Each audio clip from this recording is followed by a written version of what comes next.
Ini di mana-mana dikepung dengan mat-mat yang lain, tidak ada kurang rezekinya. Padahal 10 menit sebelum adzan tutup.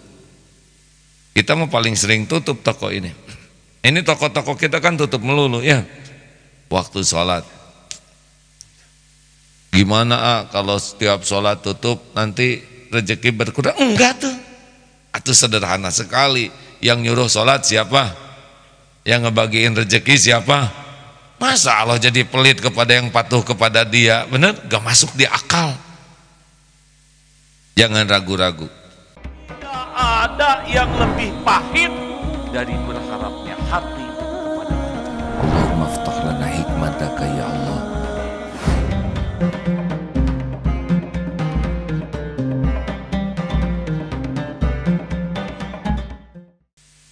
Semua sudah diciptakan dengan rezekinya. Surat Hud ayat 6. Harus ingat ini supaya kita tetap berpatokan ke jujur ya. Ada Bapak minta batas. A'udzu billahi minasy syaithanir rajim. Wa ma min dabbatin fil ardi illa 'ala Allahi rizquha wa ya'lamu mustaqarraha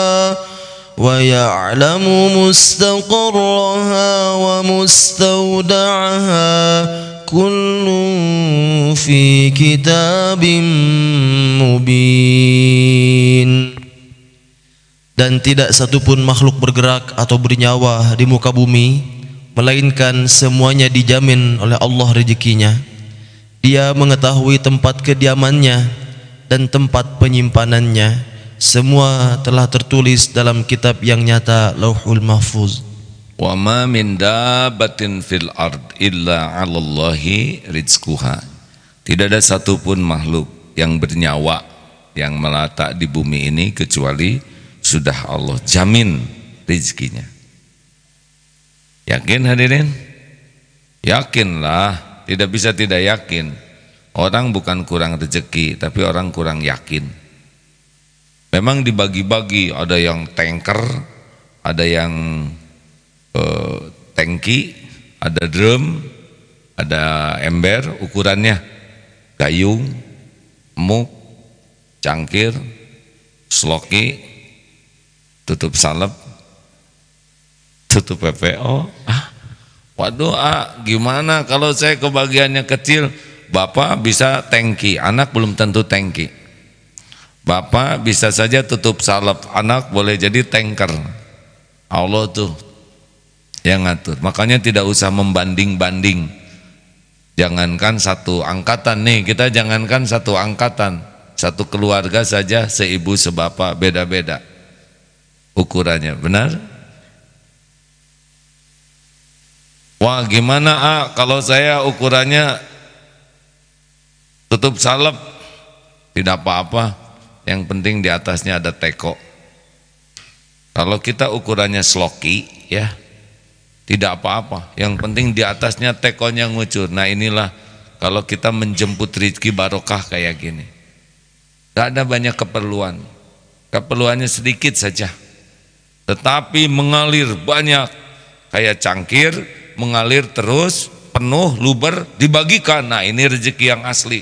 Ngasih beasiswa, ngasih makan ribuan orang, ngerumrohin, bangun sekolah. Dia rumahnya sederhana, makanannya saum Daud, tidak banyak keinginan, tapi rezekinya Masya Allah. Dulu AA datang ke guru ya, Wakhoir Afandi dari Bandung 2 bis, bedahkeun eta balong. Bayangkan kolam, tahu sudah dibedahkan, dikuras, diambil ikannya untuk menjamu tamu. Tidak ada takut miskin. Kenapa? Karena tidak ada miskin bagi orang yang beriman tuh. Miskin asli itu miskin iman ya. Rezeki sedikit tidak berarti dia miskin. Ada yang oleh Allah ditahan rezekinya, karena kalau dikasih banyak juga belum tentu bagus. Asal tahu saja rezeki kan cuma 3, yang dimakan jadi kotoran, yang dipakai jadi usang dan yang dinafkahkan di jalan Allah. Selebihnya yang disimpan di bank aset itu cuma catatan saja, belum jadi rezekinya. Suatu saat Rasulullah memotong kambing, pas pulang ke rumah, Aisyah, mana tadi? Ya Rasul, sudah saya bagikan, kecuali ini pahanya. Rasulullah kurang lebih mengatakan, semuanya sudah jadi rezeki, kecuali pahanya. Karena yang lain sudah dibagikan, berarti sudah jadi rezeki kita. Yang belum ini dimakan belum, dibagikan enggak, ini belum jelas nih rezeki siapa. Nah sayangnya kita lebih merasa rezeki itu apa yang kita tabung, itu cuman catatan. Ada teman ratusan miliar tuh tabungannya, Mas katanya duitnya banyak, biasa aja. Disimpan di mana itu uang? Ya di bank dong. Udah pernah lihat? Oh ya enggak lah. Megang enggak. Make ya enggak. Terus gimana? Ada catatannya. Catatan mah gampang. Mau saya bikinin catatan? Ternyata makannya dikit Pak, karena gula ya. Nasi segeriwak begini, pembantu segini. Dan kolesterol, gak bisa makan daging, dedaunan aja. Itu juga nggak boleh banyak karena asam urat ya. Hadirin, makanya nggak usah iri dengan rezeki orang ya. Barokah, sing jujur, dagangan nggak boleh pakai sumpah palsu, jangan dicampur, jangan mengurangi timbangan, lempang we. Kalau kita jual kendaraan, jangan pakai tipu-tipu, jujur saja, karena yang menakdirkan rezeki itu Allah. Kalau kita jujur, kita ketemu dengan rezeki kita berkah. Kalau kita tidak jujur dan rezekinya ada, ketemu juga, tapi jadi tidak barokah. Tapi kalau saya jujur, dia nggak beli, nggak mungkin. Kalau udah rezeki kita pasti ketemu.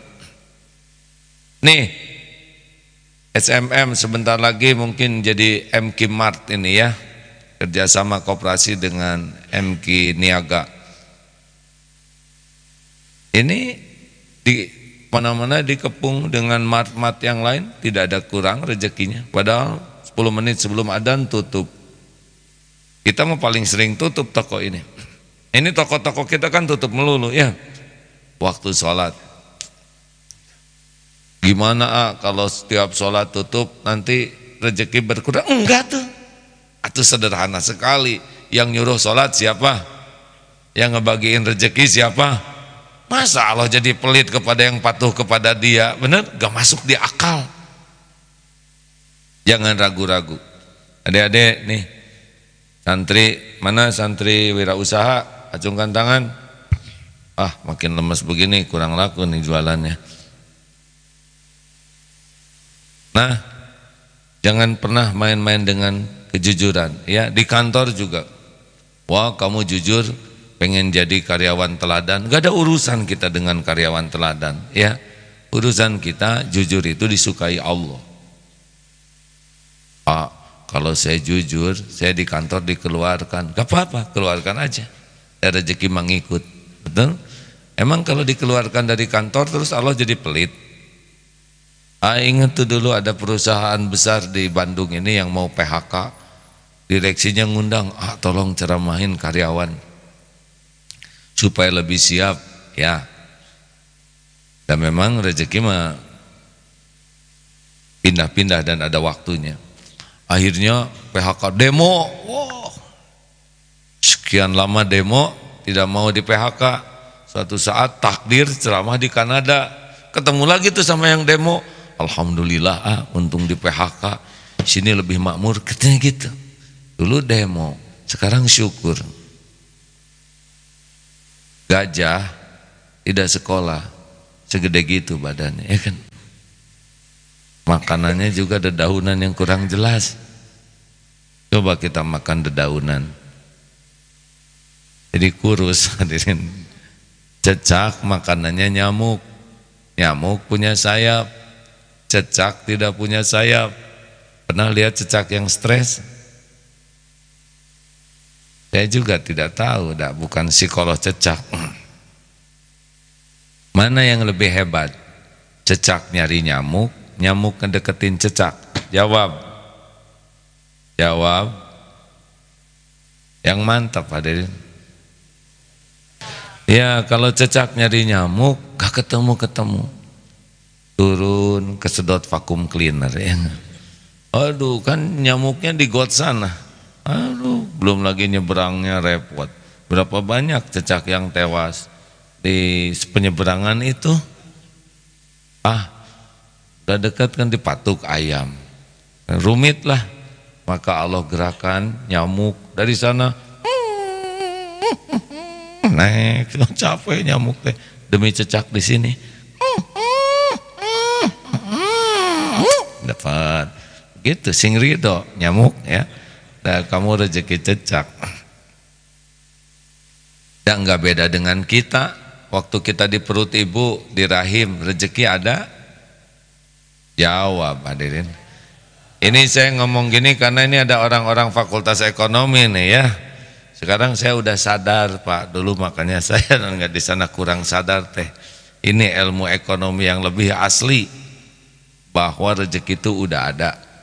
Buktinya kita di rahim ibu nggak kemana-mana, rezeki ada, cukup. Mana yang ngedeketin, janin nyari rezeki, rezeki nyari janin. Langsung tuh jengkol dari gunung mana diambil kunyah oleh ibu, set, jadilah jantung. Ya, jengkol dengan jantung.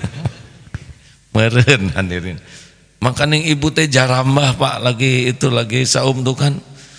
Dari segi nama aja sulit jadi orang tuh Pak. Dorok-dok, beteuy, hui, combro, mau bentuk apa diri kita hadirin ya.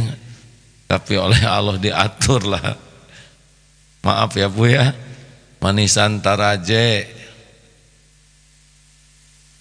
beres. Kelowak tuh, aduh gimana coba kalau kelowak itu utuh pada diri kita. Keluar jadi bayi, rezeki ada, cukup. Mana yang lebih hebat? Bayi nyari rezeki, rezeki ngedeketin bayi, langsung ibu mengeluarkan air susu. Ini beneran hadirin. Gimana dari air susu jadi otot, jadi otak, jadi rambut, jadi tulang, hanya dengan air susu. Dan ada ibu-ibu yang tidak mengeluarkan air susu. Ada kan? Tapi kenapa bayinya tetap hidup? Karena sapi mengeluarkan. Serius ini hadirin, ilmu tauhid nih hadirin. Mana yang ngedeketin? Bayi ngedeketin sapi, sapi ngedeketin bayi. Kawan-kawan nih dari Unpad jawab. Cik orang ekonomi sapi ngedeketin bayi, yang bener aja Pak. Mana ada sapi ngedeketin bayi ya. Masa di kamar ada emak, ada papi, ada mami, ada sapi. Kurang wibawa hadirin. Bayi itu tidak perlu sapinya, tapi perlu salah, bukan susunya, air susunya Pak. Eknaunya suka sapi.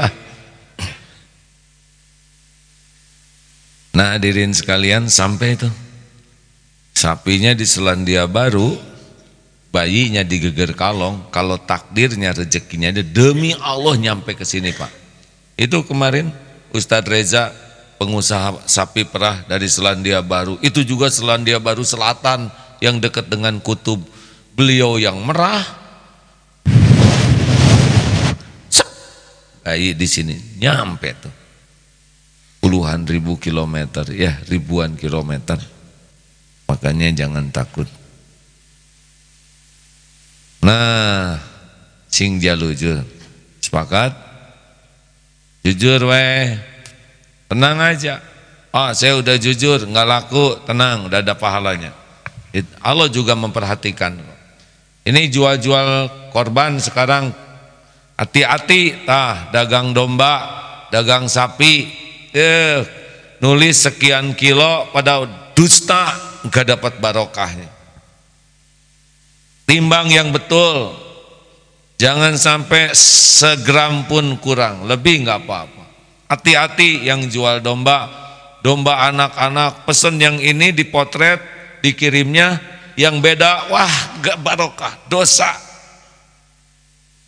Jangan hadirin. Harus pastikan benar-benar, walaupun yang belinya enggak nimbang, tapi kita pastikan ini sesuai dengan yang kita janjikan. Kalau enggak, petakannya ngejar. Tidak ada yang tahu, Allah pasti tahu. Wa huwa ma'akum aina ma kuntum wallahu bima ta'maluna basir. Dan dia Allah bersamamu dimanapun kau berada, dan Allah maha melihat apapun yang kau kerjakan. Jangan licik-licikan ya. Jual buah-buahan jangan dicampur yang matang dengan yang sudah hampir busuk, dengan ya nggak boleh, pisahkan. Ini mentah, ini matang, ini kalau harus segera dimakan, sebentar lagi ini sudah mulai busuk. Jelaskan, jangan dicampur, dosa ya. Kemudian jangan nyebut manis kalau belum dikemut semuanya ya. Ini jeruk manis, manis, bohong. Kecuali kalau tiap jeruk ada sedotannya. Oh, manis Pak. Kalau enggak ngomong gini aja. Yang Bapak ini saya belinya sama-sama, silakan coba yang ini. Nah itulah kira-kira rasanya Pak. Saya tidak bisa menjamin karena saya belum ngunyah semuanya. Ngomong begitu, jangan takut. Jual kendaraan, jangan tipu-tipu. Kalau ditanya, ini catnya udah ganti? Iya, ini sudah tidak orisinil lagi catnya, udah 2 kali ganti. Sudah pernah turun mesin? Sudah Pak. Sudah pernah nabrak tiang? Ini memang kuat Pak motor tuh. 3 kali dia nabrak benteng yang. Jangan bohong. Wah maaf dek, saya enggak mau beli, enggak apa-apa. Enggak apa-apa Pak. Ada yang enggak rugi jualan kayak gini? Enggak Pak. Kenapa? Karena Allah ngedengerin saya terus. Saya tidak mau bohong. Buat apa saya dapat uang tapi saya dapat dosa? Saya berjualan, berdagang untuk cari pahala, bukan cari dosa Pak. Tapi kalau ngomong gini enggak laku. Selama ini saya jualan laku aja Pak. Ada yang beli karena senang dengan kejujuran. Gak apa-apa Pak.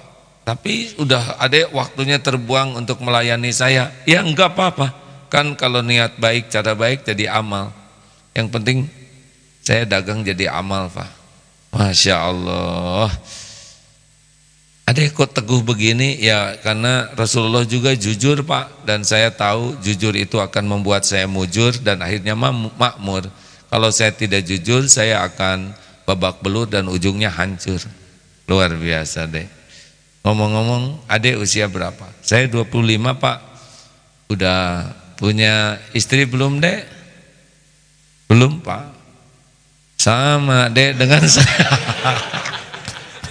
Ayo, yang kan dianggap mantu kan? Sama si kakek, coba pakai sama dek. Abah juga belum punya, senasib pada. Tapi ada yang melihat pembeli selanjutnya. Dek, jadi mantu saya. Aduh, itulah supaya senang kan begitu, senang. Ada atuh. Saya ngarang sesuka saya aja hadirin.